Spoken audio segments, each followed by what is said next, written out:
እሺ እሱ ያመሰግናለሁ። ገባ በቃ ትለፋለህ በቃ ዱንያዊ ነገር ማለት ነው። የምናቀጣቀጥህ በቃ ዱዓ ታረጋ ያኔ በዱንያ ላይ የምፈልጋቸው ነገሮች አሉ። ልጅ፣ ትዳር፣ ሰርቶ ማግኘትን ወዘተ ምንም ጭራሽ ያለፋሁት ያላረኩት ነገር የለኝም። ጭራሽ ሁሉ ነገርን ያሳጣኝ ማለት ነው። ስለዚህ የወደፊት ተስፋም የለህ ምናምን ገባ በቃ ያስጠላህ። እንደዛ እንደ ድሮ ትዕግስት አይኖረኝም፣ እንደ ድሮ ጉልበት አይኖረኝም፣ እንደ ድሮ ሁሉ ነገር አይኖረኝም። ከዚህ ተስፋ መቁረጥ ነገር በቃ ምን ያደርግልኛል ስትል በቃ ከዚህ አንጻር ነው። ይሄ እኮ አንቺ ብቻ አይደለሽ፣ ከጎንሽ ያሉትን ተመልከች። ነቢያችን ሰለላሁ ዐለይሂ ወሰለም እንظሩ ኢላ መን ሁወ አስፈለ ሚንኩም ሊአላ ተዝዳሩ ኒዕመተላሂ ዐለይኩም አሉ። ስለ ምድራዊ ህይወታችሁ ዝቅተኝነት ከተሰማችሁ ከበታቻችሁ ወዳሉት ተመልከቱ፣ የአላህን ጸጋ በእናንተ ላይ ያለውን እንዳትንቁ ይረዳችኋልና አሉ። አያችሁ፣ ነቢ ሰለላሁ ዐለይሂ ወሰለም ጥበብን ተናገሩ። እዚህ ጋር የሰው ልጅ ከሌሎች ዝቅ ብያለሁ የሚለው ስሜት ከተሰማው ሰይጣን እንደዚህ ብሎ ራሱን ወደ ማጥፋት ወይም ራሱን የሆነ ነገር ወደ ማድረግ ከወሰወሰው ወዲያው ከእናንተ በታች ያለውን ተመልከቱ።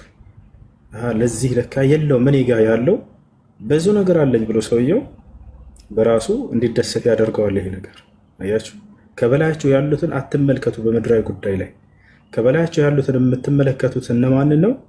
በቀጣዩ ዓለም ስለ አኼራ ጠንክረው የሄዱ ሰዎች ታቻላ ያ ነው። በምድራዊ ጉዳይ ደግሞ ከበታቻችን ያለውን መመልከት ግድ ነው።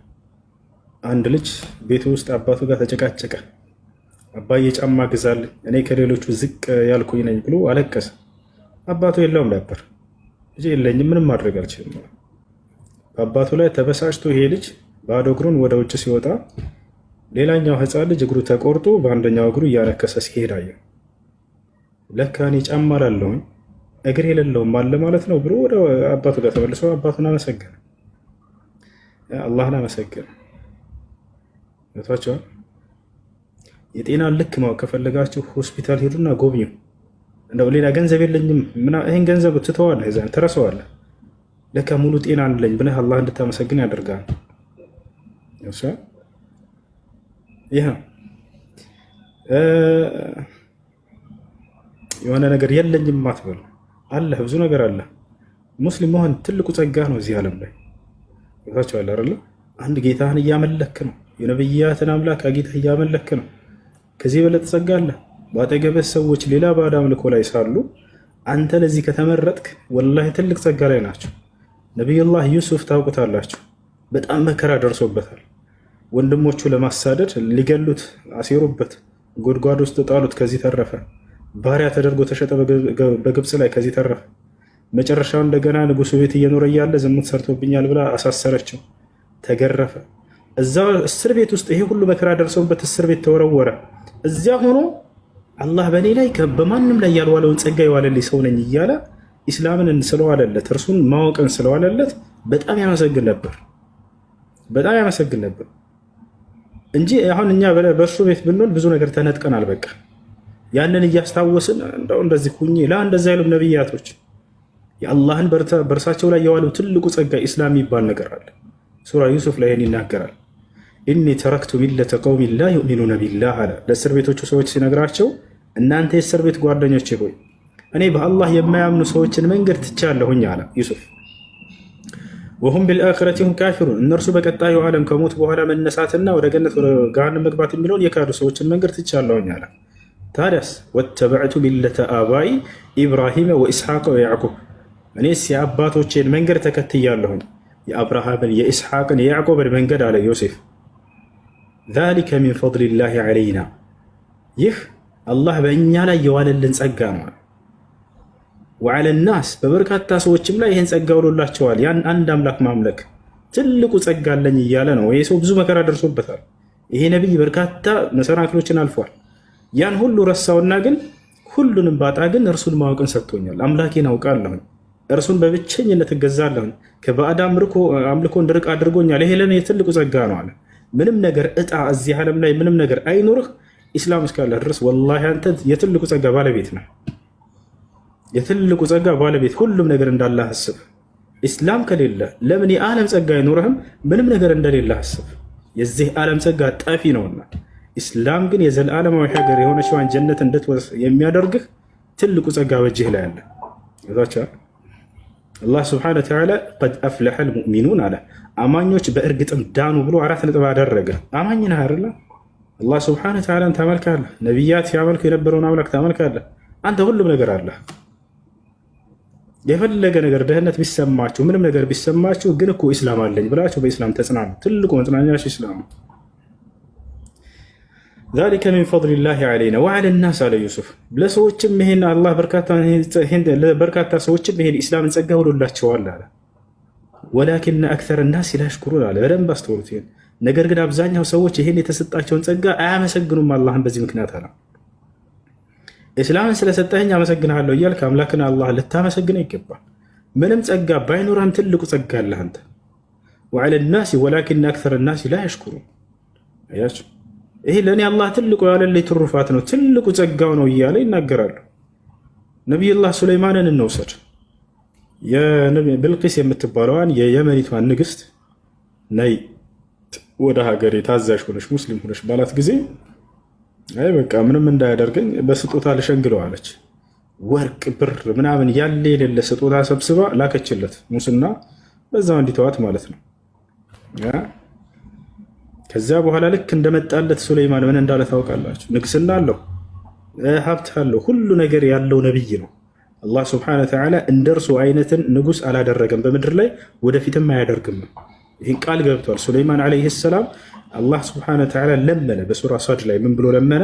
ረቢ ሀብሊ ሙልከን ላ የንበጊ ሊአሐድ ሚን ባዕዲ አለ። ጌታዬ ሆይ ከእኔ በኋላ ለማንም የማይገባን ሹመትና ንግስና ስጠኝ አለ። አላህ ስብሐነሁ ወተዓላ ሰጠው። ያ ሁሉ ጸጋ አለለት። እንደፈለገ እንደሱ የሚገዛ አላለፈምም፣ ወደፊትም አያልፍም። ለምን እንደሆነ ታውቃላችሁ? የፈለገ ሰው ቢነግስ እንደው ዓለምን ገዛ ቢባል ሰዎችን ሊገዛ ይችላል። ሱለይማን ጅኖችን እንደፈለገ ያዛቸው ነበር። ፈሰኸረ አላህ ስብሐነሁ ወተዓላ ይሄን አደረገለት። ገብታችኋል? ወሸያጢን ኩለ በናኢን ወገዋስ፣ ገንቢዎች ገንቡ ይላቸዋል፣ ያዛቸዋል፣ ይገነባሉ። ወደ ውሃ ውስጥ ሰምጣችሁ ጌጣጌጥ አምጡ፣ የሆነ ጸጋዎችን አምጡ ካላቸው የባህር ውስጥ ጸጋዎችን ያመጣሉ። ከእርሱ ትእዛዝ የወጣን ሰውን የቀጣለት ነበር እያለ አላህ ይናገራል። ወሚነ ሸያጢን መን የጉሱነ ለሁ ወየዕመሉነ ዐመለን ዱነ ዛሊከ ወኩና ለሁም ሓፊዚን ወመን የዝግ ሚንሁም ዐን አምሪና ኑዚቅሁ ሚን ዐዛቢ ሰዒር። እና ይህን ሁሉ አድርጎለታል። ንፋስን አስጋግርቶለት ነበር። ንፋስን ያዛታል። ይህን ሰው ይዘሽው እዛ ሂጂ ካለ አይኑ እያየ ህዝቡ ይዟት ይሄድ ነበር። የእንስሳቶችን ቋንቋ ተሰጥቷል። ምልላቸው ነው ሁሉ ጸጋ ተሰጥቷል። ከዚህ ሁሉ ጸጋ ግን ትልቁ ጸጋ እርሱ ዘንድ ምን እንደሆነ ታውቃላችሁ? ኢስላም ነው። ይህን ሁሉ ቢያጣም ለሱ ምንም ማለት አይደለም፣ ኢስላም እስካለው ድረስ ታችኋለ። ያቺ ንግስት ያንን ሁሉ ስጦታ ባመጣችለት ጊዜ እንዲተዋትና እንዲያልፋት ነይ ያላትን ሙስሊም ሆናች። ፈለማ ጃአ ሱለይማን አላምላካችን አላህ ወደ ሱለይማን ጋር በመጣም ጊዜ መልእክተኛው ከንግስቲቱ ስጦታውን ይዞ ሰብስቦ ይህንን ልካለች ንግስቲቱ ባለው ጊዜ ቃለ አቱሚዱነኒ ቢማሊን ፈማ አታኒ አላሁ ኸይሩን ሚማ አታኩም፣ እናንተ እኔን በጥቅማጥቅም በገንዘብ ልትሸነግሉኝ አላህ ለእናንተ ከሰጣችሁ ከዚህ ምድራዊ ጸጋ ይልቅ ለእኔ የሰጠኝ ጸጋ የበለጠ ነው አላቸው። የትኛው ጸጋ ነው? ኢስላም ወንቡዋ ነቢይነት። ይሄ ነው እና እህት ሁሉ ነገር አለሽ፣ ሁሉ ነገር አለሽ። ይኸውልሽ ኢስላም እስካለው ድረስ አንድ ሰው ሁሉ ነገር አለ። እኔ ምንም ነገር ባጣ ምንም አይመስለኝም። ከዚህ በፊት የነበርንበትን እናስታውስ። ከዚህ በፊት ሀገራችን ላይ ምናልባት ምንም የሌለን ሰው ዘወር ብሎ ማየልን ሊሆን ይችላል። ዛሬ ስራ አለሽ፣ ቤተሰቦችሽን ትረጃለሽ፣ ራስሽንም ችለሻል። እስኪ ጓደኞችሽ የት ናቸው? ኢትዮጵያ ያሉ ጓደኞች አስታውሽ። በቤተሰቦቻቸው ላይ ሸክም ሆነው ሊሆን ይችላል። እነዛ ልጆች ቤተሰብ እየተመረራቸው ሊሆን ይችላል። አንቺ ግን እዛ ቦታ ላይ አይደለሽ። አንቺ ሌላ ተጨማሪ ጸጋ ነው እያሰብሻለሽው። አሁን እያሰብሻለሽው ብዙ የሌላቸው አሉ። አብዛኞቻችን ትዳር የሌላቸው ናቸው። እየለፉ እየደከሙ ያሉ ናቸው። አንድ ቀን ይሳካልናል ብለው በአላህ ላይ ተስፋ እያደረጉ ያሉ ናቸው ሁላቸውም። ይሄ ነው እና ነቢያችን ሰለላሁ ዐለይሂ ወሰለም የመጨረሻ የተናገሩትን ልንገርሽ። ቃለ ነቢ ሰለላሁ ዐለይሂ ወሰለም ላ የተመነየነ አሐድኩም አልመውት ሊዱር ነዘለ ቢሂ ፈኢን ካነ ላቡደ ፈልየቁል አላሁመ ኢን ካነት ልሐያት ኸይረን ሊ ፈአሕይኒ ወኢን ካነት አልወፋት ኸይረን ሊ ፈተወፈኒ። ነቢ ሰለላሁ ዐለይሂ ወሰለም ምን አሉ? አደራችሁን አንዳችሁ ለደረሰበት መከራ ብሎ ሞትን እንዳይመኝ አሉ። አይደለም ራሱን ማጥፋት ሞትን እንዳይመኘው ገብቷቸዋል። ይሄን ያሉት ራሱን ያጠፋ ሰው ወዴት ነው በቀጣዩ ዓለም ከተባለ ቀጥታ ጀሃነም ነው። ሶሒህ የሆነ ግልጽ የሆነ ሐዲስ አለ። በጣም በርካታ ቦታ ላይ ነው የመጣ። የሚገርማቸው አላህ ሱብሓነሁ ወተዓላ ወላ ተቅቱሉ አንፉሰኩም ኢነላሃ ካነ ቢኩም ረሒማ ይላል። ራሳችሁን አታጥፉ እኔ ለእናንተ በጣም አዛኝ ነኝና አለ። ወላ ተልቁ ቢአይዲኩም ኢለተህሉካ አለ። በራሳችሁ እጅ ራሳችሁን ወደ ጥፋት አትጣሏት ይላል። ከልክሏል አላህ። ነቢ ሰለላሁ ዐለይሂ ወሰለም ሐዲስ ላይ መን ቀተለ ነፍሰሁ ፈሁወ ፊናር አሉ። ራሱን ያጠፋ የጀሃነም እሳት ነው አሉ። ሌላ ቦታ ላይ ምን አሉ? መን ቀተለ ነፍሰሁ ቢሐዲደትን ዑዚበ ቢሂ ፊ ናሪ ጀሃነም፣ በስለት ራሱን ወግቶ የገደለ ሰው እርሱ በጀሃነም እሳት ውስጥ ይቀጣል አሉ። በሌላ ሐዲስ ላይ ነቢያችን ሰለላሁ ዐለይሂ ወሰለም ምን አሉ? መን ቀተለ ነፍሰሁ ቢሱምን ዑዚበ ቢሂ ፊ ናሪ ጀሃነም፣ በመርዝ ራሱን ያጠፋ ሰው በጀሃነም ውስጥ መርዝ ተሰጥቶት ራሱን እንዲቀጣ ይደረጋል አሉ። ወመን ተረዳ ሚን ዐላ ጀበልን ፈቀተለ ነፍሰህ ሰየተረዳ ዐላ ጀበል ናሪ ጀሃነም፣ በተራራ ላይ ራሱን አንከባለው እየገደለና ራሱን ያጠፋ ሰው በጀሃነም ተራራ ውስጥ በጀሃነም ውስጥ እሳት ውስጥ ተራራ አለ በጀሃነም በእሳቱ ላይ በዚያ ላይ እየተንከባለለ እንዲቀጣ ይደረጋል እና ስለዚህ ነቢያችን ሰለላሁ ዐለይሂ ወሰለም ይሄንን አጥብቀው ከልክለዋል። ለምን ሶሐባ አይሆንም? ከሶሐቦች መካከል አንድ ሶሐባ በነቢ ሰለላሁ ዐለይሂ ወሰለም ጊዜ ጂሃድ ቦታ ላይ በጣም ጀግና የሆነ ሶሐባ ነው። ጀግና የሆነ ሶሐባ ነው። ይህ ሶሐባ ጠላትን ሲቆራርጥና ሲፋለማቸው ተመለከቱ ሶሐቦች። ማ አሽጀዐ ሃዛ ረጁል አሉ ከነቢ ሰለላሁ ዐለይሂ ወሰለም ፊት፣ ይህ ሰው ምንኛ ጀግና ነው አንተ የአላህ መልእክተኛ አሏቸው። ነቢ ሰለላሁ ዐለይሂ ወሰለም ትንቢትን ሊናገሩ ነው። በዚሁ አጋጣሚ ተአምር ነው ወደፊት ተናግረው እውነት እንዳሉት መከሰቱ። እንደዚህ እንደ ሰው ጀግና የለም አንተ የአላህ መልእክተኛ ሲሏቸው ሁወ ፊናር አሏቸው ለሶሐቦች። ነገር ግን ይህ ሰው ወደ ጀሃነም ነው የሚሄደው አሉ። ተዐጀበ ሶሐቦች ተገረሙ። በአላህ መንገድ ላይ የተፋለመ የጀነት ቁንጮ የተባሉት ሸሂዶች ሊሆን ሲገባ እንዴት የእሳት ይሆናል ብለው ይሄን ነገርማ ማየት አለብን አሉ። ይህን ሰው ተከታተሉት ሶሐቦች። ሲያዩት ጊዜ በስተመጨረሻ ሰውየው የሆነ ቦታ ላይ ተጎድቶ ያን መቋቋም አልቻለምና ሰይፉን ወደ ላይ እንደዚህ ተክሎ በዚያ ሰይፉ ላይ ራሱን አጠፋ። ይታቻል መቋቋም አቃተውና ህመሙን ራሱን አጠፋ፣ ጨረሰው በቃ። ወዲያው የሚገርማቸው ይሄን ያዩ ካዲያኖች ነበሩ ባጠገባቸው። ወዲያው መተው እነዚህ ሰዎች አሽሀዱ አን ላ ኢላሃ ኢለላህ ወአነከ ረሱሉላህ አሉ። ይታቻል አይደል? ወዲያው እስልምና ተቀበሉ። ይሄን ያዩ ካዲያኖች ካጠገባቸው ይሄን የሰሙ ይሄን ቃል ሲናገሩ ከሚፋለሙት መካከል ካዲያን የሰሙ ነበሩ። እንዴት ሙሐመድ ይሄን ሊል ቻለ? የወደፊቱ እንዴት ሊያውቅ ቻለ? ወዲያው ይሄ ሰውዬ ራሱን አጠፋ መጨረሻ ላይ። ይታቻል አሽሀዱ አን ላ ኢላሃ ኢለላህ ወአነከ ረሱሉላህ። ምን ልላችሁ ነው? አንደኛ ይህ የነብይነታቸው ማረጋገጫ ነው። በዚያ ቆሞ ይሄ ሰውዬ እሳት ነው ብሎ ተናገሩ። ወደፊት ራሱን አጥፍቶ እንደሚሞት ያውቁ ነበር፣ ተነግሯቸዋል። ራሱን ያጠፋ ሰው ለምን ሶሐባ አይሆንም? የጀሃነም ነው የሚለውን ታገኛላችሁ። ያው ነብዩ ሰለላሁ ዐለይሂ ወሰለም የእሳት ነው አሉ እና ይህ ነው። ከጓደኞችሽ ጋር አውሪ፣ ተጫዋች፣ ደውይላቸው። ከደበረሽ ብቸኛ አትሁኚ። ሀሳብና ጭንቀት ያለባቸው ልጆች ከብቸኝነት ራቁ። ብቻቸውን ስትሆኑ ሰይጣን ሌላ ነገር ነው የሚወሰውሳቸው። በጨዋታ ያሳልፉት። ፈታ በይ። ከጓደኞች ጋር ደውይላቸው። እስላማዊ ትምህርቶች የምትማሪበት ግሩፕ ካለ በዛ ደርስ እየገባሽ ተማሪ ምናምን። እሺ አንድ የሚወትሽን አንሺው እስኪ። እሺ እሱ እሺ ኢንሻአላህ። እስኪ ዱዓ ግሩፕ አለሽ የምትማሪበት? አዎ የቃኢዳ ግሩፕ አለና ሱራቱ ላይ ኑር ላይ ብዙ ግሩፕ አሉን እንማራለን። ያው ዛህራ አለች። ዛህራ ታስገባሽና እሷ ደግሞ እንድትማሪ ታደርግሻለሽ። ዛህራን ታውቂያታለሽ? ዛህራን አላውቃትም። ዛህራ የምትባል እዚህ የምታስተምር ልጅ አለች። እኔ አስተላልፍላታለሁ። ሁሱ እንደዛ ፎሎ ላድርጋትና እልክላታለሁ። አካውንቷን ታወራታለች። አብሽርሽ ጓደኞችሽ ጋር ማውራት መጫወት ምናምን ሲደብረሽ እንደዛ አድርጊ።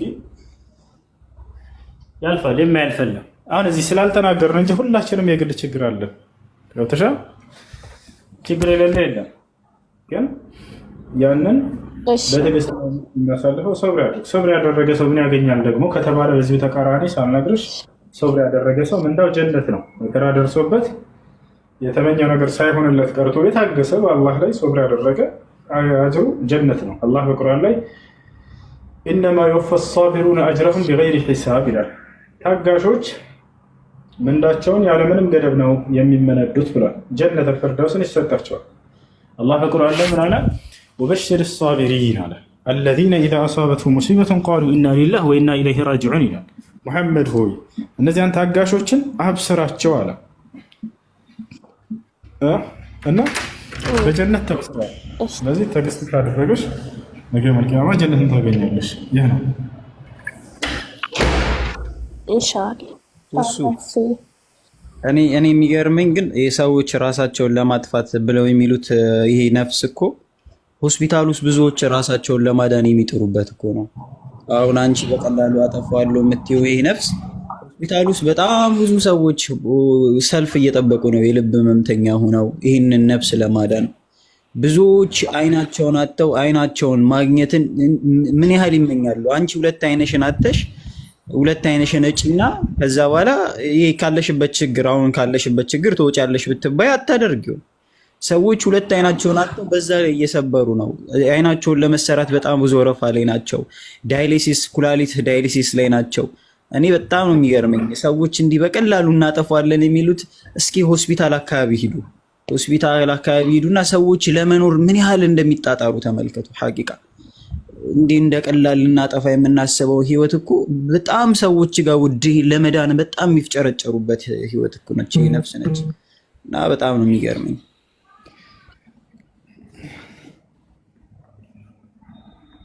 እሺ አመሰግናለሁ ወንድሞች። ኢንሻአላህ እሺ። ከላይ ያለሽው ልጅ ክርስቲያን ነሽ? ከይቅርታ ጋር እናስተናግድሽ። ሄሎ ሰሞን